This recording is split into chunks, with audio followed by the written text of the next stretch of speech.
Welcome to Real Crusades history. When the Crusaders arrived in the Holy Land, they began adapting their tactics and equipment to deal with the unique fighting style of the Turks. For one thing, by the middle of the 12th century, most Frankish knights wore helmets that covered their face entirely to prevent arrows from wounding the face.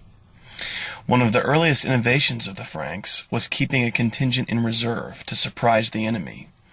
Bohemond of Taranto pioneered this technique during several battles of the First Crusade. Here's an example from the Battle of the Iron Bridge, when Bohemond soundly defeated a large army of Turks, led by Ridwan of Aleppo. If they deployed their full force immediately, the brunt of their charge might be absorbed by Ridwan's vanguard, leaving the main Muslim army free to close and partially encircle the Franks. Instead, in a masterful piece of generalship that was probably the brainchild of Bohemond, they divided their forces into 6 squadrons. When Ridwan appeared, 5 of these were deployed against the Aleppan vanguard, while the 6th, under Bohemond, waited in reserve. The initial charge of knights drew the full Muslim army forward, massing it into one large group. It was at this moment that Bohemond's 6th squadron charged in, surprising the Muslims and turning the advantage to the Crusaders. Here's how a soldier in Bohemond's army recalled the event. And so Bohemond, fortified on all sides with the sign of the cross, went into the lines of the Turks, just as a lion, famished for 3 or 4 days, goes forth from his cave, raging and thirsting for the blood of beasts, and, rushing unexpectedly among the herds of sheep, tears them to pieces as they flee hither and thither. So violently did he press upon them that the tips of his renowned standard flew over the heads of the Turks. Moreover, as the other lines saw that the standard of Bohemond was so gloriously borne before them, they went back to the battle again, and with one accord our men attacked the Turks, who, all amazed, took to flight.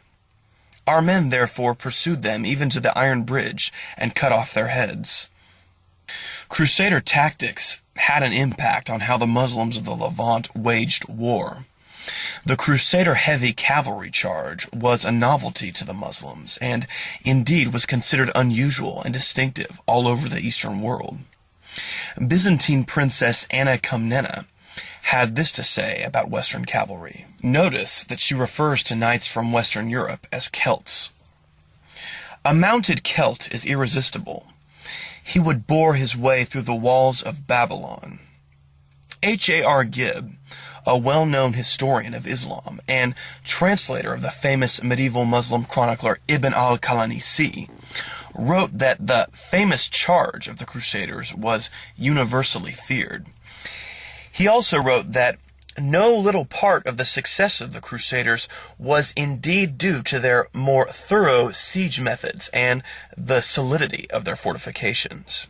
Indeed, prior to the coming of the Crusaders, siege operations of the Muslims were far simpler, usually relying on surprise attacks or the harrying of a fortress for a period of time. The Crusaders introduced more sophisticated mining operations that changed siege warfare for the Muslims.